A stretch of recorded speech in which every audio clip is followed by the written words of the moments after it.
নমস্কার, আরও একবার সবাইকে হার্দিক অভিনন্দন।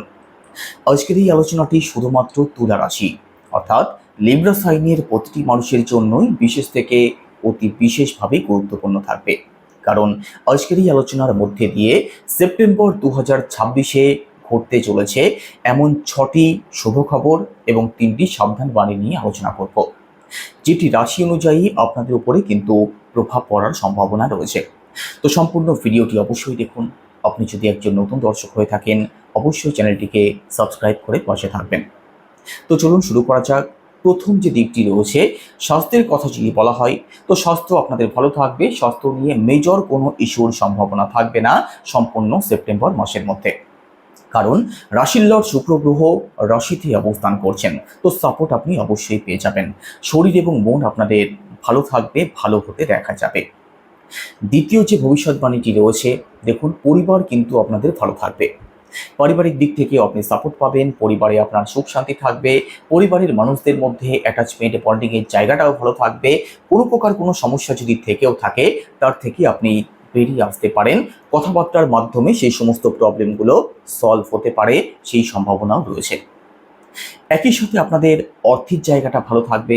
আপনি আর্থিক দিক থেকে সাপোর্ট পাবেন, সেভিংস করার মানসিকতা তৈরি হবে। তো ওভারঅল আপনাদের ইনকাম এবং ব্যাংক ব্যালেন্সের জায়গাটা আগের থেকে অনেক অংশেই বেটার হতে দেখা যাবে। কথা বলা কোনো কাজের সাথে যারা যুক্ত আছেন, কমিউনিকেশন হতে পারে, কনসালটেন্ট হতে পারে, টিচিং লাইন হতে পারে, মার্কেটিং হতে পারে, অর্থাৎ কথা বলা সংক্রান্ত যে কোনো কাজে উন্নতির কিন্তু সম্ভাবনা রয়েছে। একই সাথে দেখুন, তৃতীয় যে ভবিষ্যৎবাণীটি রয়েছে, আপনাদের থার্ড হাউস ভালো থাকবে। আর থার্ড হাউস ভালো থাকবে মানেই আপনার মধ্যে সাহস থাকবে, আপনার মধ্যে আত্মবিশ্বাস থাকবে, পরিশ্রমী মানসিকতা আপনাদের মধ্যে থাকবে। ছোট ভাই বোন, কাছের আত্মীয় স্বজন, পাড়া প্রতিবেশী, এদের সাথে আপনাদের অ্যাটাচমেন্ট বন্ডিংয়ের জায়গাটা বেটার হতে দেখা যাবে। শর্ট ট্রাভেল হতে পারে। বেকার কোনো ঝামেলা, উটকো কোনো ঝামেলা, কোর্ট কাছারি, মামলা মোকদ্দমা, এই সংক্রান্ত প্রবলেম থেকে আপনি হয় বেরিয়ে আসতে পারেন, না হয় একটা সঠিক পথ নিশ্চিতভাবে খুঁজে পেতে পারেন। চতুর্থ যে ভবিষ্যৎবাণীটি রয়েছে, দেখুন আপনাদের দাম্পত্য জীবনও কিন্তু ভালো থাকবে। দাম্পত্য জীবনে আপনাদের সুখ শান্তি থাকবে, দাম্পত্য সংক্রান্ত দিক থেকে পজিটিভ রেজাল্ট প্রাপ্তি হবে। আপনি এবং আপনার পার্টনার মিলে দূরে কোথাও ঘুরতে যেতে পারেন, কোনো কাজের শুভারম্ভ করতে পারেন। তো ওভারঅল দাম্পত্য জীবন আপনাদের ভালো থাকবে, ভালো হতে দেখা যাবে। যাদের দাম্পত্য জীবনে কোনো প্রকার কোনো সমস্যা রয়েছে, সেই সমস্যার সমাধানের পথ আপনি পেতে পারেন। আর সব থেকে বড় কথা, যাদের জন্য সম্বন্ধ দেখা হচ্ছে, সেই সম্বন্ধ আপনাদের পাকা কথাবার্তা সামনের দিকে এগোতে পারে, এমনকি নতুন সম্বন্ধও আসতে পারে, সেই সম্ভাবনাও কিন্তু রয়েছে। তো ওভারঅল দাম্পত্য জীবন আপনাদের ভালো থাকবে।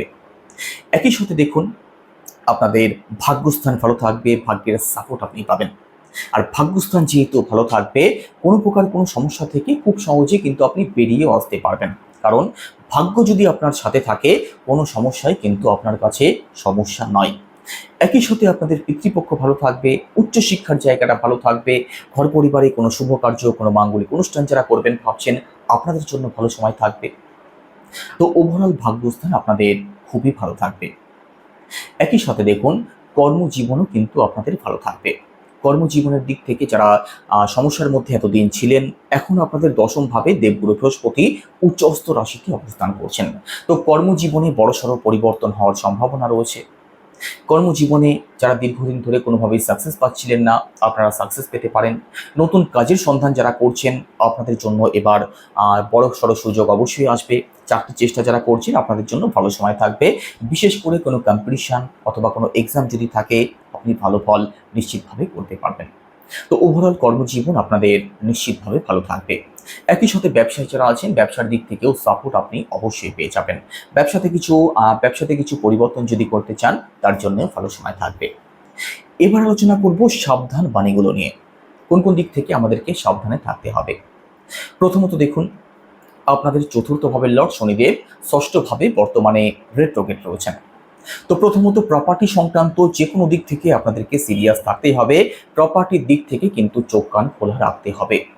আপনার মায়ের মধ্যে নেগেটিভ চিন্তাভাবনা আপনি লক্ষ্য করতে পারেন। আপনার মায়ের সাথে যে কোনো বিষয় নিয়ে কথা কাটাকাটির জায়গা তৈরি হতে পারে, এই দিক থেকে সাবধান থাকুন। বিদ্যার্থী যারা রয়েছেন, আপনাদের মন কিন্তু পড়াশোনার দিক থেকে ডাইভার্ট হওয়ার সম্ভাবনা রয়েছে। তো পড়াশোনা সংক্রান্ত যে কোনো দিক থেকে সিরিয়াস থাকতে হবে। এডুকেশনাল যে কোনো ডিসিশন ভালো করে ভাবনা চিন্তা করে তবেই নেওয়ার চেষ্টা করবেন, আর সেটাই আপনাদের জন্য মঙ্গলজনক হবে। দ্বিতীয় যে ভবিষ্যৎবাণী সাবধানমূলক, সন্তান পক্ষের দিক থেকেও কিন্তু সিরিয়াস থাকতেই হবে। সন্তানের সাথে অকারণে কথা কাটাকাটি হতে পারে, সন্তানের সাথে অকারণ ভুল বোঝাবুঝি হতে পারে। একই সাথে দেখুন, সন্তানের স্বাস্থ্য সংক্রান্ত দিক থেকে ছোটোখাটো প্রবলেমের কিন্তু সম্ভাবনা রয়েছে। এই দিক থেকে সিরিয়াস থাকুন, তবে এটা নিয়ে বিশেষ ভয় পাওয়ার কোনো কারণ নেই। কি করতে হবে না হবে আমি ভিডিওর শেষে সেটা নিয়ে আলোচনা করব। তৃতীয় যে ভবিষ্যৎবাণীটি রয়েছে, রিলেশনে যারা আছেন, রিলেশন দিক থেকেও কিন্তু একটু সিরিয়াস আপনাদের থাকতেই হবে। আপনার যিনি পার্টনার আছেন, যিনি গার্লফ্রেন্ড আছেন কিংবা বয়ফ্রেন্ড আছেন, তার মধ্যে কিন্তু চাহিদা বোধ আপনি একটু বেশি লক্ষ্য করতে পারেন। তার মধ্যে যে কোনো বিষয় নিয়ে আপনি আনস্যাটিসফ্যাকশন লক্ষ্য করতে পারেন। শত করেও তার মন জয় করতে আপনি ব্যর্থ হতে পারেন। তো সিরিয়াস অবশ্যই থাকুন, না হলে কিন্তু ছোটোখাটো প্রবলেমগুলোকে যদি আপনি বেশি গুরুত্ব দেওয়ার চেষ্টা করেন, সেক্ষেত্রে কিন্তু রিলেশনে প্রবলেম তৈরি হতে পারে। তো এই সংক্রান্ত দিকগুলো থেকে একটু সিরিয়াস থাকার চেষ্টা করতে হবে। এবার আসি কি করলে এই সমস্যা থেকে মুক্তির পথ পেতে পারেন। দেখুন, আপনাদের একটু বুঝিয়ে বলার চেষ্টা করি। আপনাদের চতুর্থ ভাবে লর্ড শনিদেব, পঞ্চম ভাবে লর্ড শনিদেব বর্তমানে ষষ্ঠভাবে ত্রিকভাবে অবস্থান করছেন, রেট্রোগেটও রয়েছেন। তো শনিদেবের বীজমন্ত্র জপ করতে পারেন, সেটা কি ওম প্রাম প্রেম প্রমসা শনেশ্বরায় নম, রোজ 108 বার। হনুমান চল্লিশা অবশ্যই পাঠ করুন। প্রতিদিন যদি সম্ভব না হয়, শনিবার করুন, মঙ্গলবার করুন, অবশ্যই করুন। অসহায় কোনো মানুষকে আপনার যথাসম্ভব কিছু দান করতে পারেন, রাস্তার কুকুরকে খাওয়াতে পারেন। তাহলে এই সংক্রান্ত সমস্যাগুলো থেকে আপনি মুক্তির পথ অবশ্যই দেখবেন। আর কোনো কাজ ফেলে রাখার চেষ্টা করবেন না। যখনকার কাজ তখনই করার চেষ্টা করুন, ডিসিপ্লিন থাকার চেষ্টা করুন। তাহলেই দেখবেন কোনো সমস্যা আপনার জীবনে কোনো সমস্যায় তৈরি করতে পারবে না। কেমন লাগলো আলোচনা অবশ্যই কমেন্টে জানাবেন। সবাই ভালো থাকুন। আপনি কোথায় বসে ভিডিও দেখছেন, আপনার কি রাশি, এগুলো আমাকে কমেন্টে অবশ্যই জানাবেন। তো সবাই ভালো থাকুন। নমস্কার।